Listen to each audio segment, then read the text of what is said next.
Hey everyone, Jamie Phillips, Action Auto Parts. Man, it's been a rainy day all day up until, wah, wah, sound like the penguin. Uh, I don't know, about maybe 30, 40 minutes ago, finally quit. But I had a guy call me about some trim rings.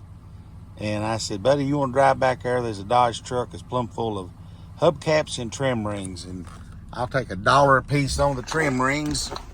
And he sat back here and it was raining. He came back up front. So I found 5 and handed me a $5 bill.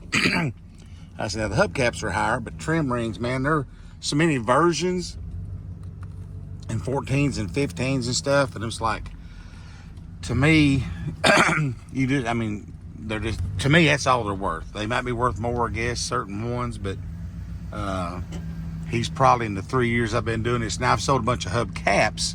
As far as trim rings, I don't hardly ever get asked about them anymore. But the hubcaps sell pretty decent.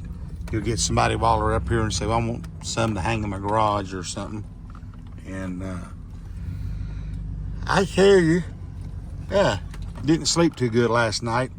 I was kind of preoccupied and a little bit worried about the election. And then I finally said to myself, it ain't gonna do me no good to worry about it.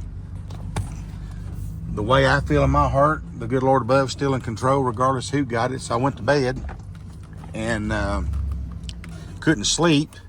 So I got back up to go to the other bedroom so I'd try to keep from waking Crystal up. And got on my phone. It was about 2:30 or so, and it was kind of getting close, or they was going on and saying he had it, but he didn't really have the 270 yet. And and so but the other states he was leading in, I guess, well enough. And so about time I was getting ready to go to sleep, Axel, if he knows I'm not in the other bed, he'll come looking for me. So then he came in there. I had to put him up in bed. So by then it was done like 4 o'clock or so. And it took a little bit to go back to sleep. And then I got up at 8 and got started. I'm gonna try to spin this around here. One thing and I don't know if you all have noticed it yet or not, but I try to ship smaller parts. And I don't think that everybody understands how much shipping has gone up. And I try to tell them sometimes when they ask me, and it'll be a bigger part or longer. It don't have to really weigh much if it's just long. Anything past 30 inches, they start tacking on a good chunk of money. And so I had a guy in Georgia. So here I am in Kentucky, central Kentucky. He's in Georgia.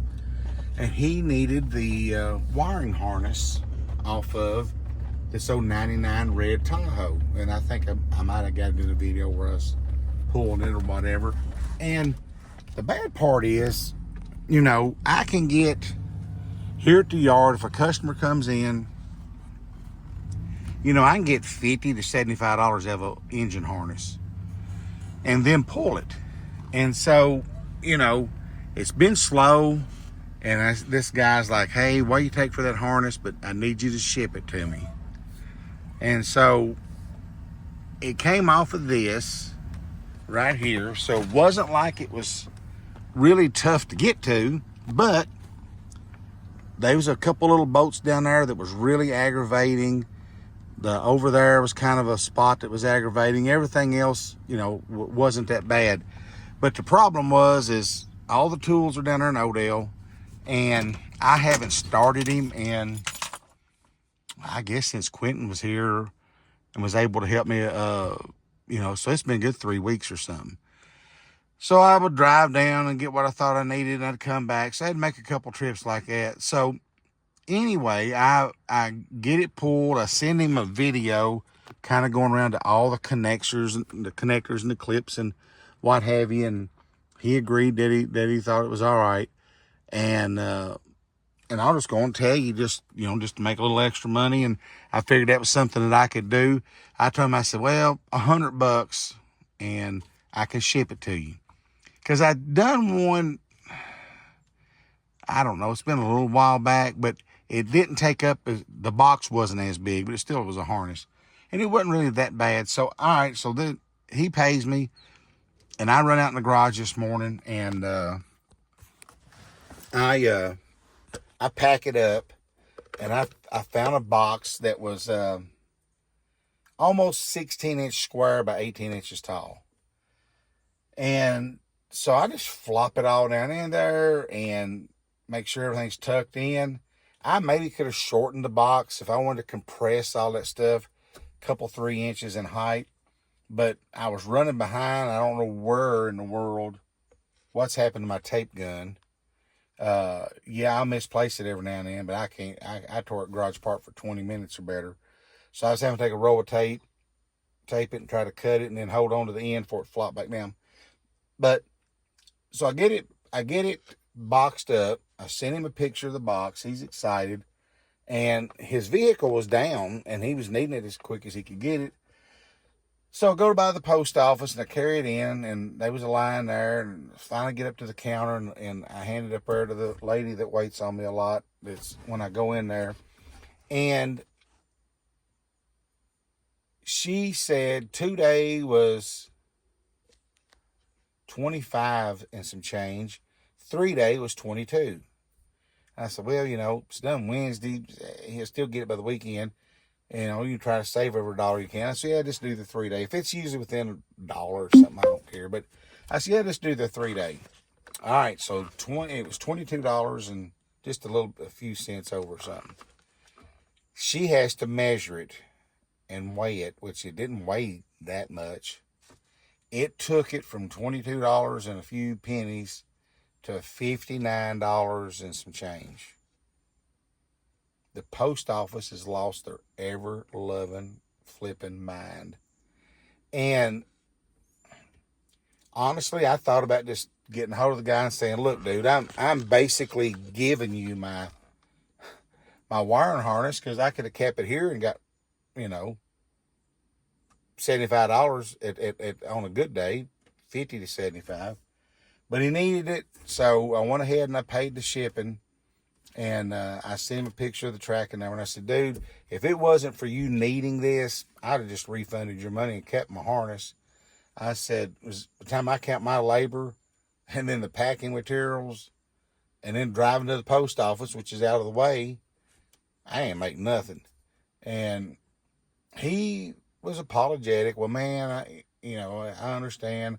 I hate that, and sometimes when that happens, and I never ask for nothing, but sometimes they'll say, well, I'm going to send you something. And I'm like, no, I'm not doing this to ask for money. I'm doing it so you understand when I told you what I thought it might cost, and it ended up costing more. Now, yes, sometimes I'll make $3 or $4 or $5, but I buy bubble wrap and tape and all that. And so, he didn't offer and I didn't ask, because it was a deal was a deal was a deal was a deal.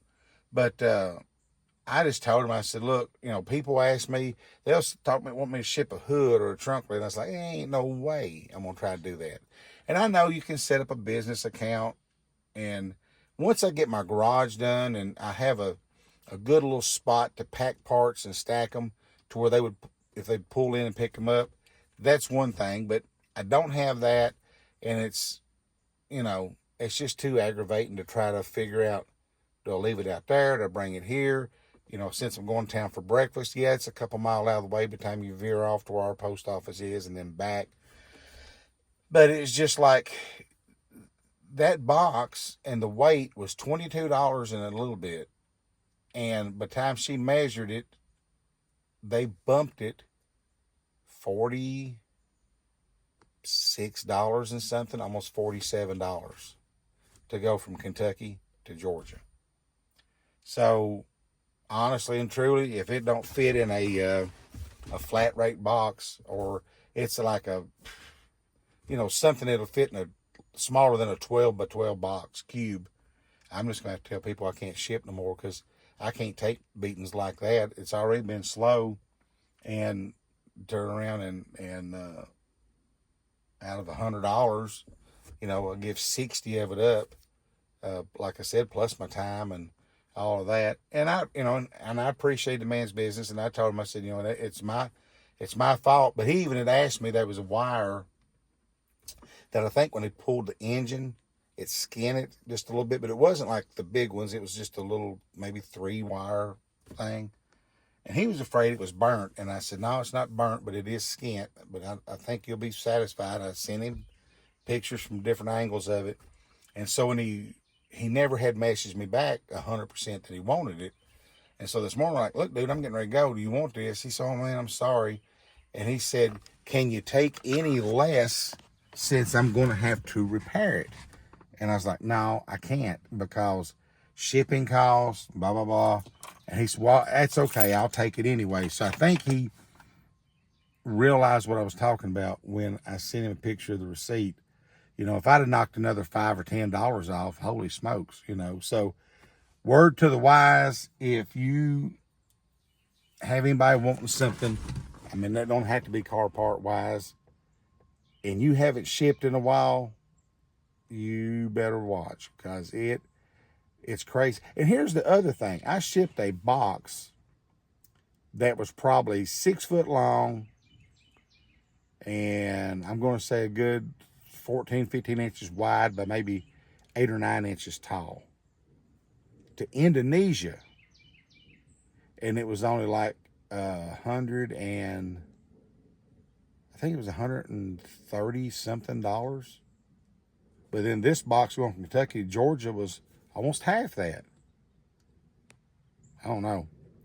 It threw me for a loop, because when she said 25 or 22, that's why I do the 22. And of course, she had to measure it, and they come up with cubic feet or inches and box dimensions, and just they keep finding things to add to it. Like if a box is longer than 30 inches, they add $15. So if I shipped you a yardstick and it was $5, it's going to be $20, because they add $15. It's crazy. So just keep that in mind. If somebody's like, hey, yeah, and people say, well, I'll pay the shipping, but there's more to it than that. You got to go home and box it all up, wrap it up in bubble wrap, do the things. And that stuff's not cheap neither.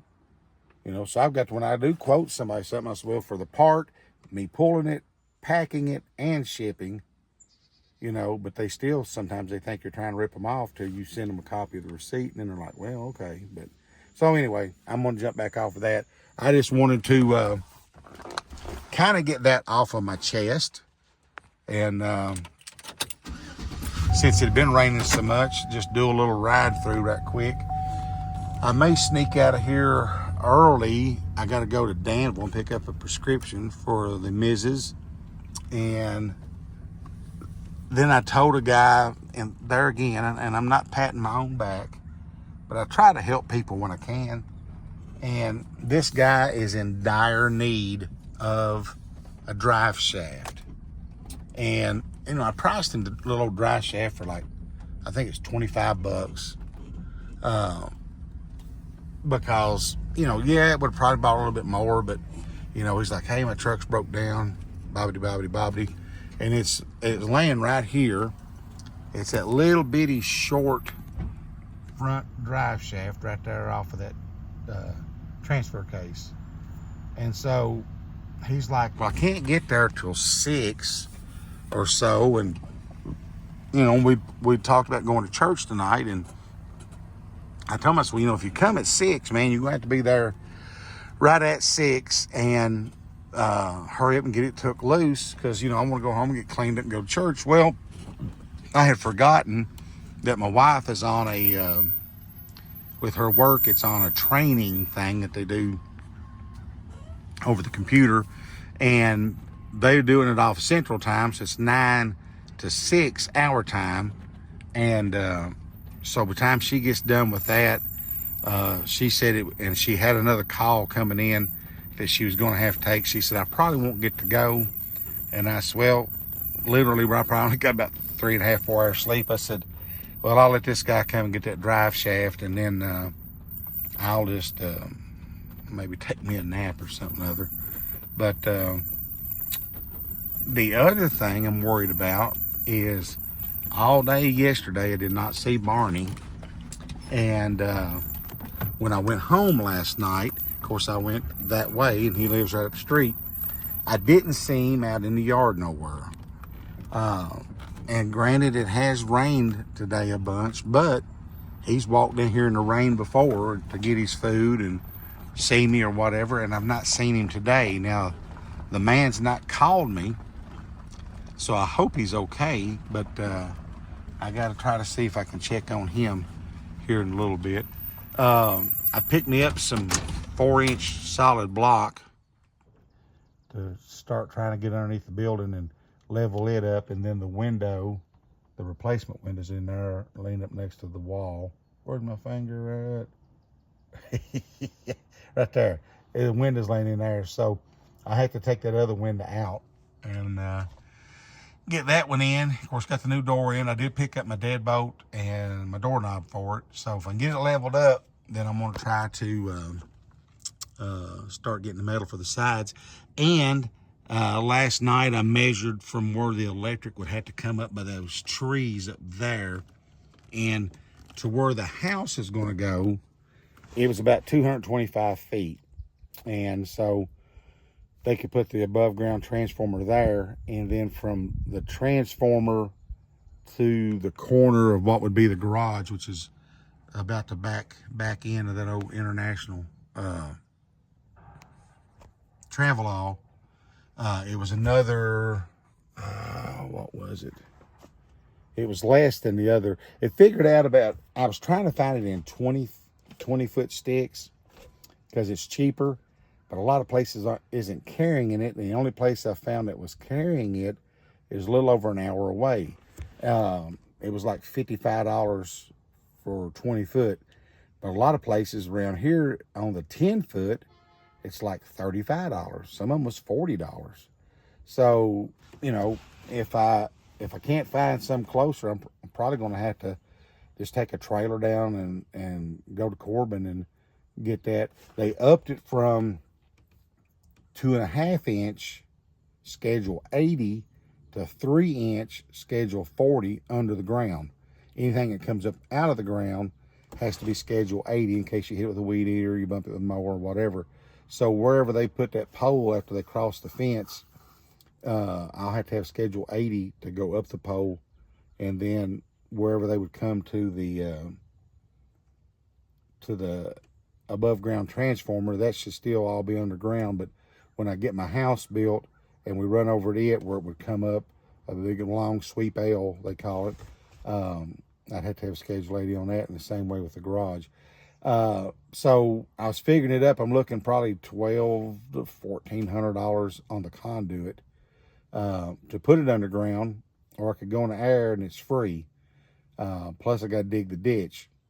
And I'm like, you know, I don't want to do it not the way that I would like to do it and then be unhappy every time I look at it. So I've got a guy that's wanting a couple cars I've got. One's at the house and one's out here, and I haven't priced them to him. But he wanted me to send him some pictures because he lives off a little bit. But, you know, I got to thinking, well, I could sell those and I would have more than enough, or at least I'm not going to sell them for that. And he knows what they're worth. So I'd have more than enough to buy all my conduit and stuff, and then maybe work out a deal on a Ditch Witch, try to rent one for a weekend or something, and get my brother to come over and help me, because he used to do that kind of stuff, pouring concrete and stuff. But so I'm trying to get electric here on the place so that when I can get the garage built, then the electric's here, and then we'll get the house ready to go, then electric's here. So been shopping around on that, and so yeah, that's been about it. Like I said, today has been pretty dead, but it usually does that when it's raining. I mean, I wouldn't want to get out in rain unless I had to, so I basically just sat around in the truck and answered some questions on Marketplace and watched YouTube and TikTok. But I'm going to wrap this one up. I thought it would be a short, quick video, but here I'm sitting right at 20 minutes. So please, if you've made it this far, thank you. Please give me a thumbs up, leave that comment, and please subscribe. And like I said, if you made it this far, you're a trooper. And as always, I'll catch you in the next.